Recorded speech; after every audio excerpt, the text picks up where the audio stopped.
Hey, what's up? Welcome to this new video. This one is paper 1-2 of May-June 2010. Now, with that being said, let's move on to question number 1. So here we have, show that the equation on the left-hand side equal to the right-hand side can be written in this form, tan x equal to this. So we have to simplify these two equations. So let's do step by step. Let's first try to expand this one. You will have 6 sin x minus 3 cos x equal to 2 sin x minus 6 cos x. Now what we can do is let's send everything, all the cos to one side, all the sine to one side. So here minus 3 plus 6 will be 3 cos x is equal to 2 minus 6 will be minus 4 sin x. Now we understand here we need tan. So what is tan? So tan x is sine divided by cos. So let's divide by cos everywhere. Let's see what happens. Right, so you will have 3 here, and that will give you minus 4 sine cos. That will be tan x.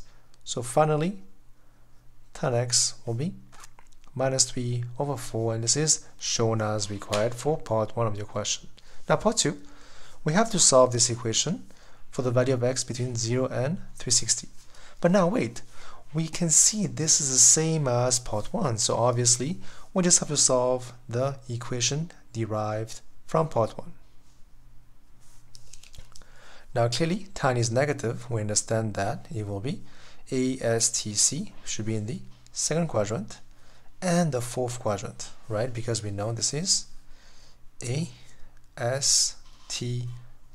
So this is everything is positive. When sine is positive, it will be here. When tan is positive, it will be here. And when cos is positive, it will be in this quadrant. But here you can see tan is negative, so it cannot be here. It cannot be here, so it will be here and here. Okay, so let's find one by one. So here, because we have negative, we'll first find the angle of theta. Now theta is just a fake angle. It's not your answer. That will be tan inverse of the positive value of this one. Again, theta is not the real answer. That should be 3 divided by 4. That should be 36.9. Now at the end, we have to find the value of x. X will be according to the quadrants. That will be, this one is 180 minus theta, and this will be 360 minus theta. So first thing first, we have to do 180 minus 36.9. That should be 143.1, and then 360 minus 36.9 should be 323.1. So these will be the two values of x that we have for this equation. Again, angles we have to write correct to 1 decimal place. Let's move on to the next question. The diagram shows the part of the curve y equal to a over x, okay, where a is a positive constant. Now given that the volume obtained when the region right here is rotated about the x-axis 360 degrees is equal to this. Find the value of a. So pretty easy. So now we have to know, to find the volume, it will be equal to integration between the limits of 3 to 1, and that should be pi. Because we are rotating about the x-axis, I have to be y squared respect to dx. Now we know y is equal to a over x, so y squared should be a squared over x squared, but we can send this up. That will become x power minus 2. So let's do this. Volume is equal to 24 pi, should be pi y squared. That should be a squared and then x power minus 2 dx. Simplify. This and this will cancel out obviously. And here we will just have 24, and that will be, we can take out this one, that will be a squared, it is a constant, and here we have 1 x power minus 2 dx. Simplify, that will be a squared. First we have to increase the power by 1, that should be minus 2 plus 1 will be minus 1, then divide by the power. Then we can simplify, that should be minus a squared multiplied by, send this down, that will become 1 over x. Limits of 3 to 1. So simplify, 24 is equal to minus a squared. At first we have 1 over 3, minus 1. So 1 over 3 minus 1 should be minus 2 over 3. That should be this value. Now obviously minus minus will cancel out. So here we have 2 over 3a squared have to be 24. We can just cross multiply. You will have 2a squared is what? 24 times 3, that should be 72. And finally a squared will be 72 divided by 2 will be 36. And then a should be root of 36. That should be plus minus 6. Now a, it is given to you as a positive value over here, so we can choose a to be 6. I guess the main thing we had to know here was this one. When we want to find the volume about the x-axis, we have to know this is the formula that we have to use, which is pi y squared with respect to dx about the x-axis, and that will be your value of a 6. Now let's move on to the next question. The function f and g are defined by the following equations or expressions. Now we can see that they can take any values of x are any real numbers. Now part 1, find the range of f is this one. So what can you see, or what can you kind of derive from this equation? You can see f of x is actually minus 2x squared plus 4x. So we can see this is a quadratic equation, right? X squared x. And since the coefficient of x squared is negative, we understand the shape will be somewhat like this. So to find the range of f, we just need to find the maximum point, and the range will be this. This is the max, and everything will be downwards. So let's find the maximum point. So how would you find that? So there's many ways. We can find dy by dx. That will be minus 4x plus 4. Then equate that to 0, because we know that at the stationary point, dy by dx is equal to 0. X will be what? That should be 1. So this is the value of x at 1. So what is the y value? Y will be 4 times 1 is 4. 4 minus 2 is 2. That should be value of 2.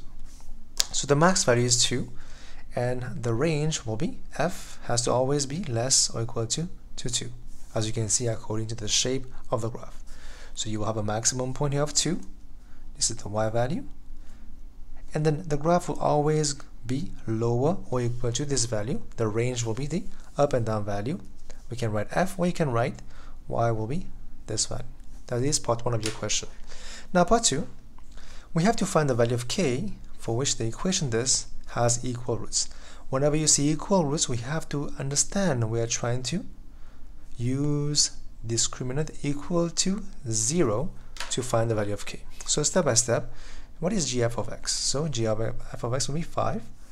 F of x, that should be this. And then we have plus 3 is equal to k.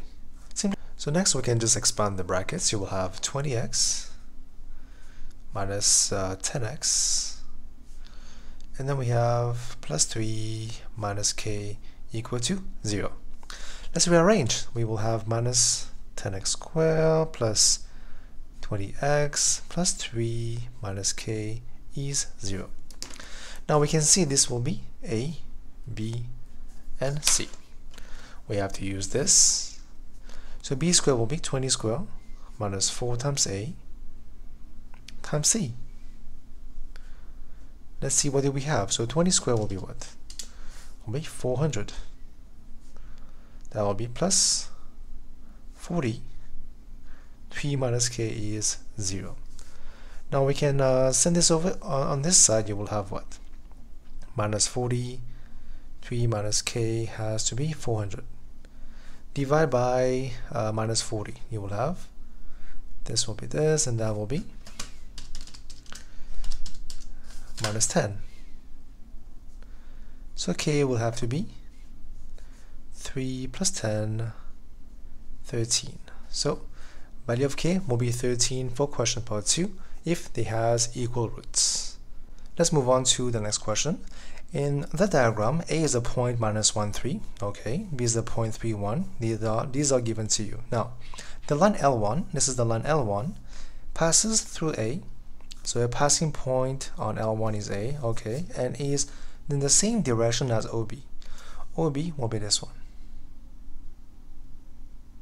Same direction as OB. Now, something we can use here. What happens when two lines are in the same direction? We understand they have the same gradient. So pretty easy. So what is OB? What is the gradient of OB? So let's find gradient of OB. We use our formula, which is y1. Now what is the point O? It is 0, 0, obviously. 1 minus 0, 3 minus 0 should be 1 over 3. This is the gradient of OB. Now, we understand because they're the same direction, the gradient of L1 will be also 1 over 3. Now, okay, what else do we need to know here? So here, the line L2 passes through the point B right here, and it is perpendicular to AB. So now we understand from this, if they are perpendicular, as we have seen this many times before, it means that the gradient of AB multiplied by the gradient of line L2 has to give you -1. So this is their relationship we can use to find the gradient of line L2. So let's first find this one. What is the gradient of line AB? That should be y2 minus y1, so 1 minus 3, over x2 minus x1. That should be -2 over 4. That should be -12. So from here we can derive that the gradient of line L2 should be the value of 2. Okay, now what else? The line L1 and L2 meets at the point C. Find the point C. As you can see, they meet here. This is the point of intersection. So whenever we have meets, intersects, point of intersection, we have to solve equation simultaneously. So let's first find the equation of line L1.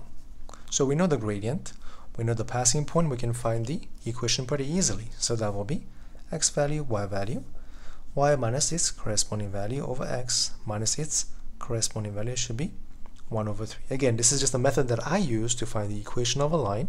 If you guys have your own method, you can do that as well. The main goal here is to find the equation of line L1.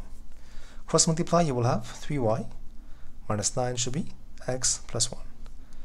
3y will be x plus 10.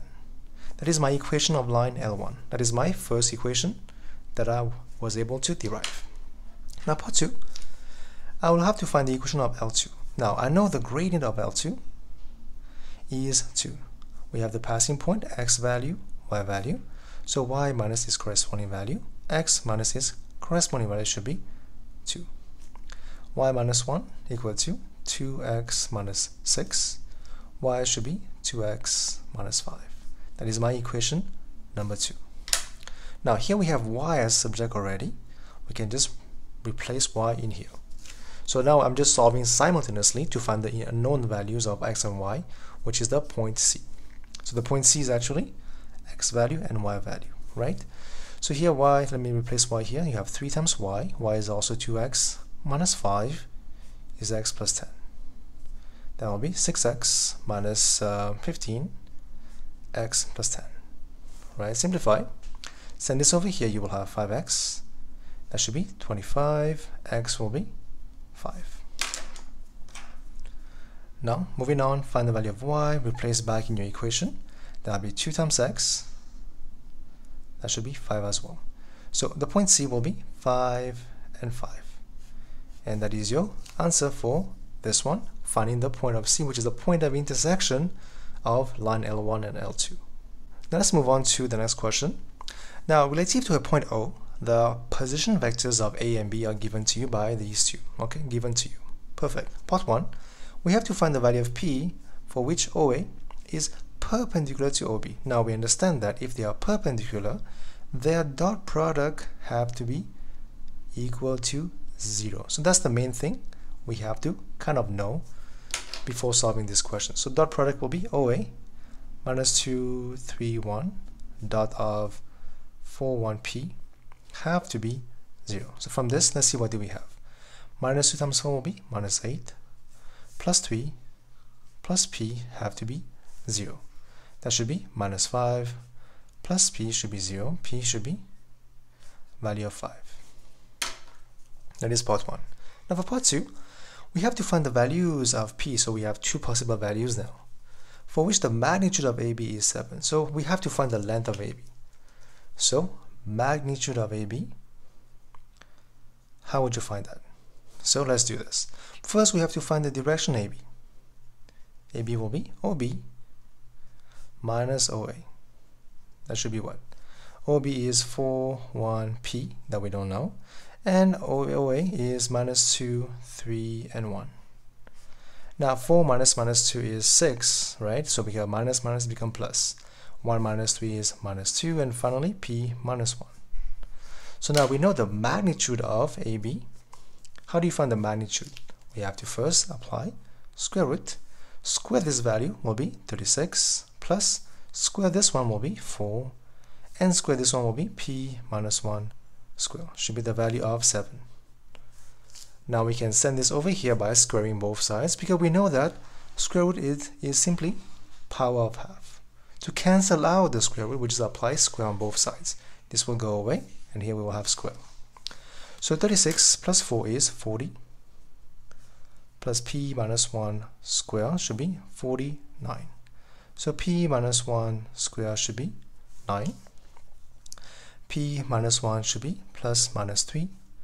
P minus 1 is 3, or P minus 1 should be minus 3. Minus 3 plus 1 should be minus 2.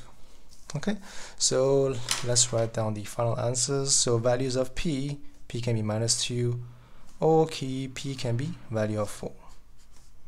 Okay, and that will be part 2 of the question by using the given information. Let's move on to the next question. Find the first 3 terms of this expansion in ascending powers of x. So first 3 terms, pretty easy. Here we have power of 5, you have 5, combination 0. Here we have 1, and then here we have plus ax. Here we have 0, this will also have to be 0. 5 minus 0 is 5. That is my first term. Second term, 5, choose 1, that should be 1, and that should be ax. Here we have 1, 5 minus 1 is 4. And then finally, the third term, here we have 2, 1, ax, and we have 2 here. 5 minus 1, 5 minus 2 should be 3. Simplify, this should be 1 times 1 times 1. Should be 5 times 1 times ax. Should be 10 times 1 times a square x square. Let's try to simplify 1 by 1. That will be what? 1 plus 5ax, and then here we have plus 10 a square x square. So these are the first 3 terms of this expansion. Now part 2, given that there's no term in x, for example, if you were to expand this, you will have something 0x, so no term in x, so which means the coefficient of x is 0. Now we have to find the value of a. So let's find this. Here we have 1 minus 2x. Now we can see this is same thing as this, so this is same thing as this one, right? So we can use that to find the following answer. Now in this expansion, we only care about the value of x, right? No term in x, so we only care about x. So let's expand. 1 times what? Times this one to give you something in x. Here we have minus 2x times something is what? In this one, right? To give you something in x, because that's all we care about. That will be 5ax minus 2x. Factorize x outside, you will have 5a minus 2x, and we know that there's no term in x, which means this have to be 0, so we just equate. 5a minus 2 have to be 0, so a have to be 2 divided by 5. That will be 0.4. So if you guys don't know this step, so pretty easy. We have 5a minus 2 is 0, so first thing we send over here. So 5a, when it is minus over here, when you move this to the other side, it will become plus, right? Now to get 5, we have to divide by 5 on both sides. So to get a, we have to remove 5. To remove 5, we have to divide by 5. That will become 2 over 5. So same thing as this, right? That's why a will be the value of 0.4 for part 2. Now for part 3, given that a, for this value of a, which is 0.4, find the coefficient of x squared in this expansion. Because this is the same thing as this one, right? So let me write this again. Now we know the value of a. So we have 1 minus 2x, 1 plus ax power 5. Now from part 1, we know that the first 3 terms of this was found to be 1 plus 5x plus 10a squared x squared. Now, in question part 3, we only care about the coefficient of x squared, so the term in x squared. So 1 times what? Times this one to give you something in x squared. And minus 2x times which one? Times this one to give you something in x squared. It will be 10a squared x squared minus 2 times 5 is 10ax squared. So factorize, you will have 10a squared minus 10a times x squared. So the coefficient of x squared is this one. 10a squared, a is 0.4 squared minus 10 times 0.4. That will be what? Let's see. 10 times 0.4 squared minus 10 times 0.4 should be negative minus 2.4 as your value for part 3 of your question in finding the coefficient of x squared. Now again, something I want to explain before I move on, because some people may find this confusing. How do you expand this? For example, let me write this down here. If I have 1 minus 2x times, let's say 1 plus 3x, how do you expand this? Pretty easy, step by step. You take the first one here, multiply by the whole thing. And then here we have minus 2x, multiply by the whole thing. So that's how you expand this whole thing to get everything. But now again, in this case here, we're just choosing which one we need to find the value that we need or we want to have to solve the equation to find the missing values. Okay, so let's move on to the next question. So here we have to find the sum of all the multiples of 5 between the value of this and this inclusive. So pretty easy. So as you can see, the first term will have to be 100.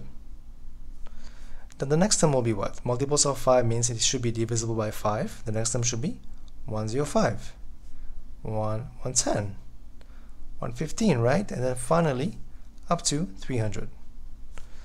Now, what is this kind of, what type of progression this is? You can see this should be an AP because we have a common difference of 5. Here we have a first term of 100. So what is the main question? We have to find the sum of all the terms. So pretty easy. To find the sum of all the terms, we must first find out how many terms do we have, right? Until 300. So we know the last term is 300. We want to find the value of L. So the n term was given to you by A plus n minus 1 times D. So we know the last term is 300, A is 100, n minus 1, n is L right now, L minus 1 we don't know, times D, which is 5. So L minus 1 should be what? 300 minus 100 should be 200 divided by 5, that should be 40. L will be 41.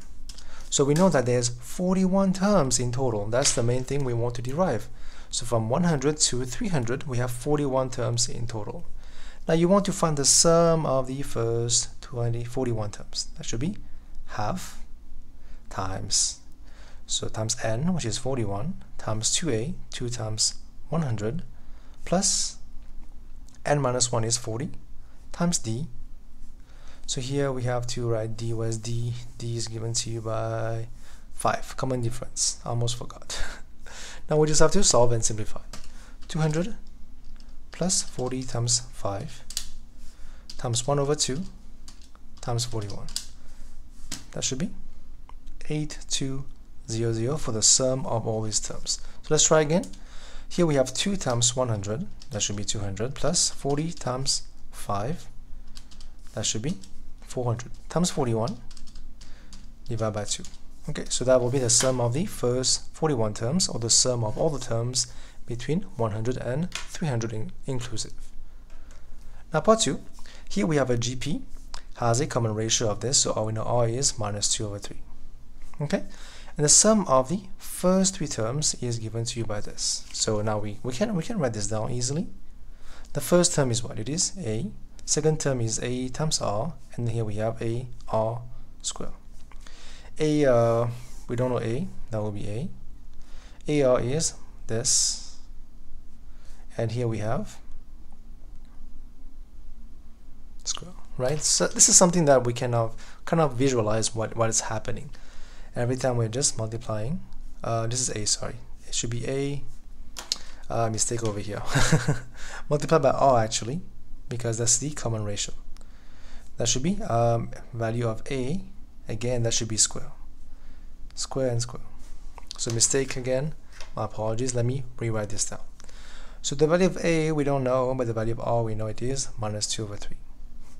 So let me write this down again so it's not confusing for you guys. So a we don't know, no problem. Next term multiplied by r should be minus 2 over 3a. Then multiplied by r again should be 4 over 9a. So these are the 1, 2, and 3 terms. Now we are saying that the sum of the first 3 terms, which is a plus minus 2 over a plus 4 over 9a, is given to you by 35. So we can solve and find the value of a, which is the first term. That should be 1 minus 2 over 3 plus 4 over 9. That should be 7 over 9a. That should have to be 35. From this, a can be what? Can be, we can just cross multiply, send this over here and this over here. So 35 times 9 divided by 7 should be 45. So the first term of this progression is 45. That's something we need right here. 45. Now part 2, we have to find the sum to infinity. Again, we know this formula, it is given to you as well. Sum to infinity should be the value of a over 1 minus r. A is given to you by 45 over 1 minus 2 over 3. 45 divided by 1 plus 2 over 3. That should be 27 for the sum to infinity. And that will be your question part 2 for GP. Let's move on to the next question. A solid rectangular block has a square base of x, okay, and height is h. So let's draw something so we know what we have. So at first we have a square base. This is our base. Let's say this is a square base, for example, right? This is x, and then we just have a height. Just join everything. For example, that should be something like this, approximately. The height is h. Okay, good. Now we're given that the total surface area, the TSA, is 96 centimeters square. Okay, so these are the given information. So now we have to understand there's a reason why they give you this information.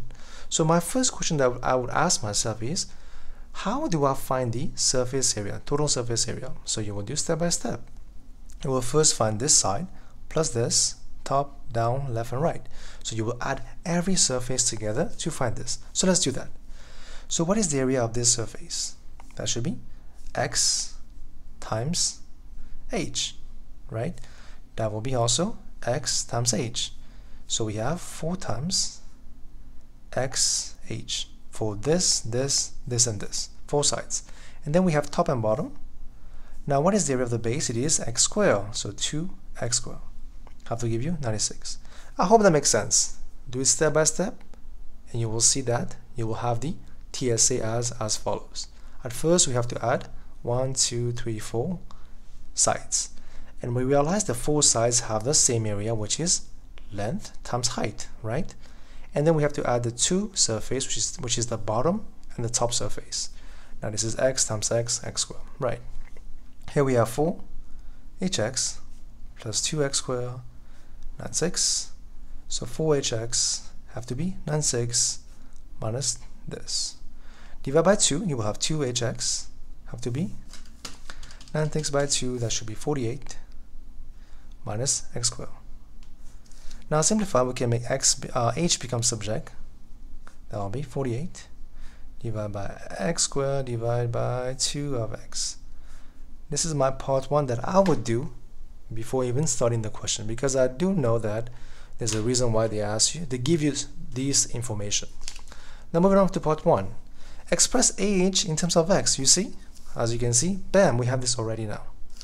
Now we have to find the volume of the block. So how would you find the volume of the block? Pretty easy. It is length times width times height. Volume is x squared h. So V will be x squared h is 48 minus x squared over 2x. So simplify, this will go away, this will go away.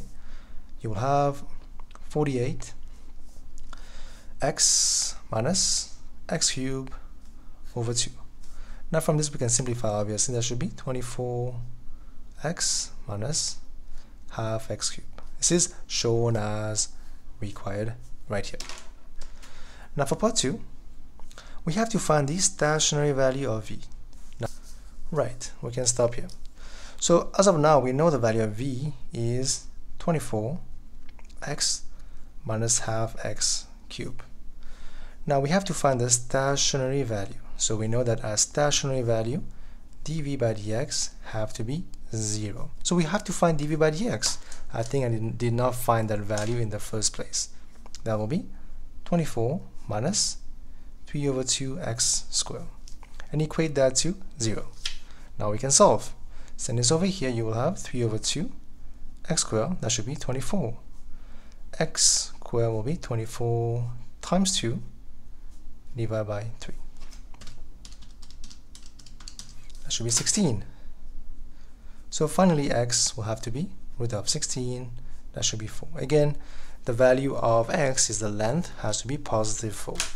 Now we have to find the stationary value at x equal to 4. Replace here, you have 24 times 4 minus 1 over 2, 4 power 3.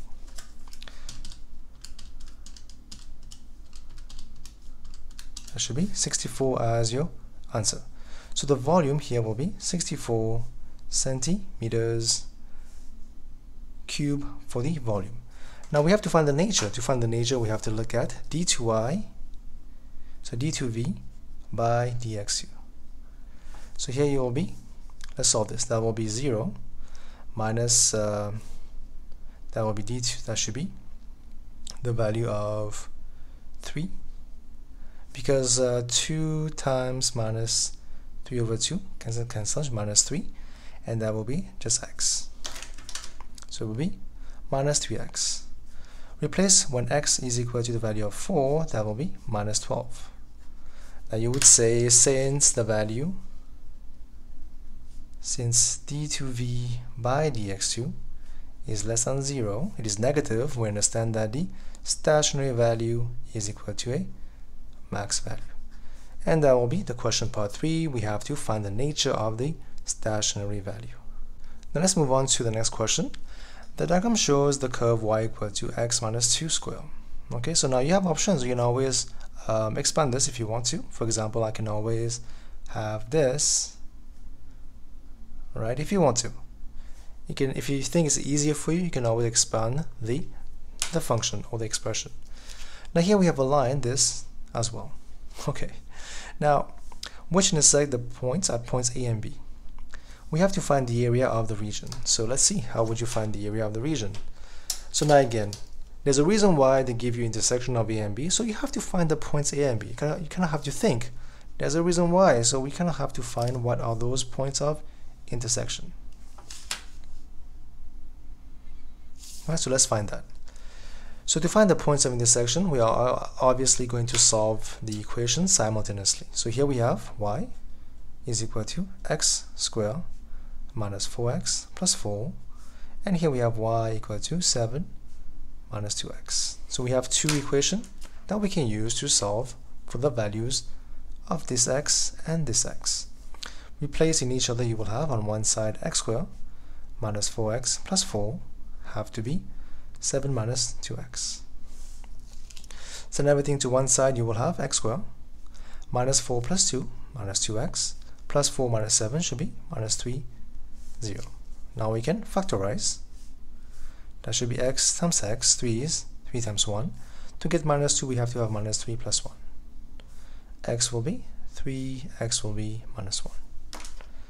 So this means, by observation, this will have to be the value of minus 1 here, and the value of 3 here, right? Because point A is minus 1 and something y, and point B is 3 and something y. So that's how we know this is 1 here and this is 3. So we don't find the y because there's no need in this question for now.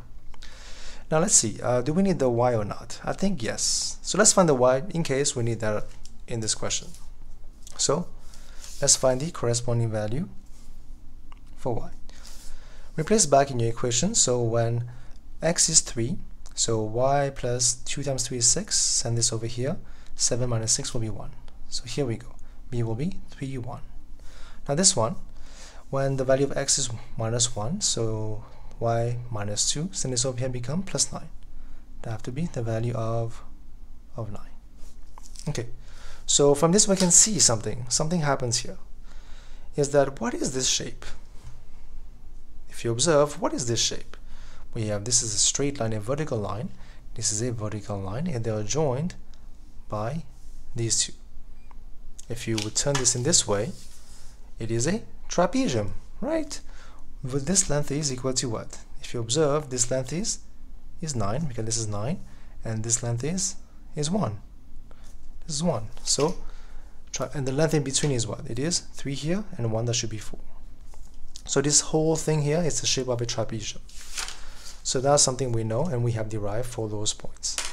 Now the question is, we have to find the area of the shaded region. So how would you find the area? Again, step by step, let's think. So to find the area, this one, we can find the area of the whole thing. Now we realize that already the whole thing is an area of trapezium. So part 1, trapezium will be half times the sum of the two sides, which are in the same direction. This is 9 plus 1, and times the perpendicular height should be 4. That will be what? 2 here. That should be 10 times 2 is 20. So the area of the whole thing is 20. Now, I only want this one right here. I will have to minus the area on the graph that we don't need. So, minus area between the limits of 3 and minus 1 of y. Y is given to you by x minus 2 square respect to dx. Again, you can always use this y as well if you're more comfortable with that one. So first thing first, we can add the power, increase the power by 1. That should be 3. Divide by the same power, and divide by d by dx of the value inside should be 1. And the limits is 3 minus 1. So first thing first, that will be 3. 3 minus 1 is 1 square is 1. 1 cube is 1 over 3. Minus 1 minus 2 is minus 3. Power 3 minus 27. Divided by 3 is minus 9. So let's see, what do we have? 1 over 3 plus 9 should be 9 1 over 3. So finally, the area we don't need is area on the graph is, we have minus 9 1 over 3. So you will have 20 minus 9, 3 should be 10, 2 over 3 units. Area is square. That is, for this one, we have to find the area of the region. Again, it's always step by step. Observe before you do anything too fast. Let's see what we have, and then step by step derive the following areas to eventually find the one that we need. Let's move on to the next question. So here, what do we have? The equation of a curve is given to you by y equal to this. Okay, here we have to find dy by dx, pretty easy. So first part is this one. Here we have power of 3. First multiply by power, that will be 3 times 1 over 6. 2x minus 3. Minus 1 should be 2. Times dy by dx of inside should be 2. And here we have to minus 4. That should be 1, cancel out, 2 here, cancel out, cancel out. That should be 2x minus 3 square minus 4. I hope that makes sense, right? Because it is step by step, pretty easy to solve. Let me try again for you guys if you guys don't understand. So first thing, to differentiate, we have to multiply by the power. That should be 3 times 1 over 6. And here we have 2x minus 3. After multiplying by the power, we have to minus 1 to the power. That will become 2. Okay, now because we have to differentiate inside, multiply by differentiation of the inside, that will be d by dx of this will be just 2. That's the first part. Here we have minus, d by dx of 4x is just 4. So this is why we have this. Simplify, you will get this as part 1 of your answer, d by dx of that. Now for part 2, we have to find the equation of tangent to the curve at the point the curve intersects with the y-axis. So pretty easy. We know that at the y-axis, what happens? The value of x have to be 0. replace, you will have y is equal to 1 over 6. That will be 0 minus 3 power 3 minus 0. 1 over 6 times minus 27, that should be what? Minus 4.5. So the passing point is equal to 0 and minus 4.5. So we have to find the equation of the tangent at the point here. So and again, we understand that the tangent is a straight line. To find the equation of a straight line, we have to find the gradient of tangent. So we know the gradient of tangent is equal to dy by dx at that point. The point here is x is equal to 0. Replace, you will have 2 times 0 is 0. Minus 3 power 2 will be 9 minus 4 is 5. Right? Replace here. So 2 times 0 is 0. 0 minus 3 is minus 3. Square is 9 minus 4 is 5. That is gradient of tangent. The passing point is 0 minus 4.5. X value and y value. So y minus 4.5 over x minus the corresponding value should be 5. Now we can cross multiply. You will have what? Y plus 4.5 have to be 5x. So y will be 5x minus 4.5. So that will be your equation of your tangent. The main point here is just we have to find the passing point given to you by this information, and then afterwards we know that we have to find the equation of tangent. We have to look at the gradient, which is simply dy by dx is the gradient of tangent. That's something we have to know to solve this kind of question. Now part 3, we have to find the set of values of x for which this is an increasing function. Okay, so pretty easy. So increasing function means what? Means we have to have dy by dx more than 0. It has to be increasing. That's the main idea behind this. Now, we know dy by dx is equal to 2x minus 3 square minus 4 has to be increasing function. So we have to find the value of x for which this is true. So step by step, you will have 2x minus 3. That will be more than 4. Now we can find the critical values. Here we have square, obviously. Let's find the critical values. That will be what? Equal to plus minus 2. So 2x minus 3 have to be the value of 2, or 2x minus 3 can be minus 2. That should be 2x equal to 5. X will be 2.5. 2x equal to 1. X will be 0.5. We use this line. That will be 0.5, and that will be 2.5. Now we know the shape of this graph is what? If you think about this, it is positive here. That will have to be something like this. It needs to be more than 4, has to be this one above, more, up, this. So x less than 0.5 and x have to be more than 2.5. As you can see, has to be more than this to be up, less than this to be up. This is why we'll have these two as set of values of x for which it will be an increasing function. Okay, so let's move on to the last question, 11. The function f is given to you by this. It is defined for the domain of 0 and 2 pi. This is where the values of x we can take, right? Can take 0 between 0 and 2 pi. Good. Now part 1, we have to solve the equation. F of x is equal to 2. So f of x is equal to 4 minus 3 sin x is 2. Let's make sine become subject. So first we send this over here, become 2 minus 4 is minus 2. Divided by this will be 2 over 3. As you can see, sine is positive, will be in the first quadrant, and in the second quadrant. That will be your value of x. That will be your value of pi minus x. Here we have to use radians, obviously. So let's do this. X will be sine inverse of 2 over 3. That will be, we have to use radians. That will be 0.7297, which is 0.730. Now also it will be this one, which is pi minus answer should be 2.41. So we have two values for x, will be this and this. Okay, great. That is part 1 of your question. Now part 2, we have to sketch the graph. Now again, when we have to sketch a trigonometric graph, what do? We do a table of values as always. Y will be f of x is 4 minus 3 sin x. Here we have value of x and value of y. Now what interval we can choose obviously will begin at 0, right? That's the first thing. Now for intervals, we look at the value over here. Before x we have 1. So we take 90, divide by 1 because we have 1 here. That will give me 90 degrees. Now the reason why I do this again, it is for me to be able to work with exact values of y. That's how I choose my interval, so my values of y will be exact, and then I can plot my graph pretty easily. So step by step. Plus 90 degrees, that should be 90.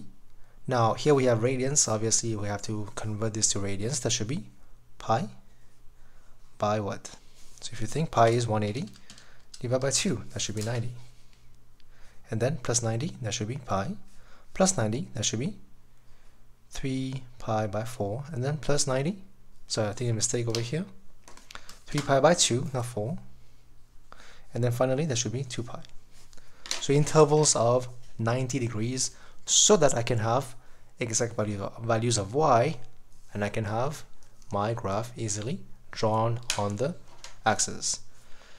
Now replace back and you have 4 minus 3 sine of 0. That should be 4. Okay, and then we have a 4 minus 3 sine of pi over 2. That should be 1. And here we have just pi, 4 again. Here we have 3 pi over 2. That should be 7. And finally we have 2 pi. That should be 4. Okay, so let's plot the graph or the points. First, let's draw the points. Again, it is only a sketch, it doesn't need to be that exact. We just have to show the shape. So you will have to use a ruler, obviously, to draw the axis. That will be x, that will be y. That will be 0, and then here we have pi by 2, here we have pi, here we have 3 pi by 2, and finally 2 pi. Again, for me, I'm using just my hand, but for you, definitely use a ruler to equally divide the range, the domain. Here, value of 1 here, for example, 4 should be somewhere over here, for example, and 7 over here. Again, use your ruler for you to divide that equally. So first thing first, have 0, 4 is right here. Then we have this should be, so 0, 4, my bad, should be here. This should be here. And that should be over here, and that should be 7. And that should be over here. So let's join them by a smooth curve. Here you go. The shape will be somewhat like this. And label y equal to 4 minus 3 sine x. That is part 2 of your question. Now for part 3, we have to find the set of values of k, right, for which it has no solution. So for what values of k for which we don't have any solution? So you can do this by observation. You can see that if you take k to be less than the value of 1 or more than the value of 7, it will never touch my curve and it will not have a solution. So k have to be less than 1, k have to be more than 7. Because if I take k to be between 1 and 7, you can see it will cut my curve, it will have solutions. So that's not what we are trying to find. We're trying to find the values where you will have no solution, right? So no solution will be above 7, doesn't touch my curve, below 1, doesn't touch my curve. So for those two range, it will not have a solution, as you can see on the sketch, on the diagram. Now for part 4, let's move on to g. G of x is given to you by the same thing. Define between the domain of this and this. So we can still use the graph because it's the same equation. Between half pi is right here from this point, right? Half pi and a. We don't know where is a. Okay, now we have to find the largest value of a for which g has an inverse. So pretty easy. We know that g will have an inverse if it is a one-to-one function. It means that, for example, let's say g was something like this. So if I draw a line, I will have 2 points of intersection. So because of that, it is not a one-to-one function, and hence it does not have an inverse. For example, if I limit g to be only this part, if I draw a line, I will have only 1 point of intersection, hence I will have an inverse because it is a one-to-one function. So what can I do here for the value of a? Largest value of a, I can choose a to be here, so that, as you can see, I have only 1 point of intersection and 1 point of intersection. It will be a one-to-one function. So a can be 3 pi over 2 for the largest value of a, so that I can have an inverse. To have an inverse, it needs to be a one-to-one function, and we have to look at the graph to understand where exactly we can place a, because if you place a after this value, for example, let's say I place a over here, what happens? Let's say I draw my line over here. You can see I have 2 points of intersection. It will no longer be a one-to-one function, and hence it will not have an inverse. So I have to place a over here as our max value.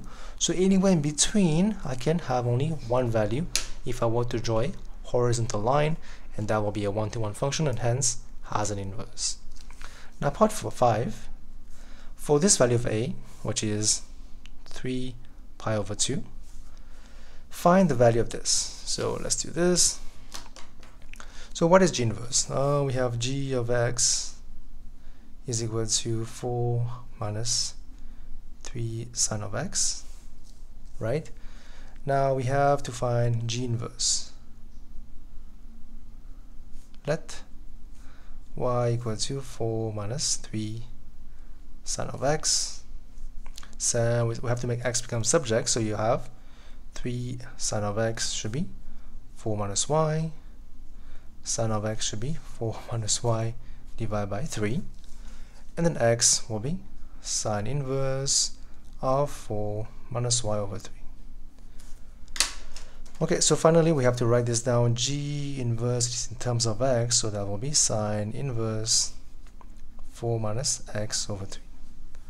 So now the question is to find g inverse of 3. Replace, that will be sine inverse 4 minus 3 over 3. Sine inverse, that should be 1 over 3. Here we have to use radians because it is given to you in radians. That will be the value of 0.3398, or pi minus 0.3398, that will be 2.80179. Now which one to choose? We have to look at the domain. Domain is between half pi is 1.57, and then 3 over 2 pi, 3 times pi divided by 2 should be 4.71. So obviously this one will not be okay. We can only choose this one as your value of x according to the domain that is given to you. So finally, correct your 3SF. The value should be 2.80.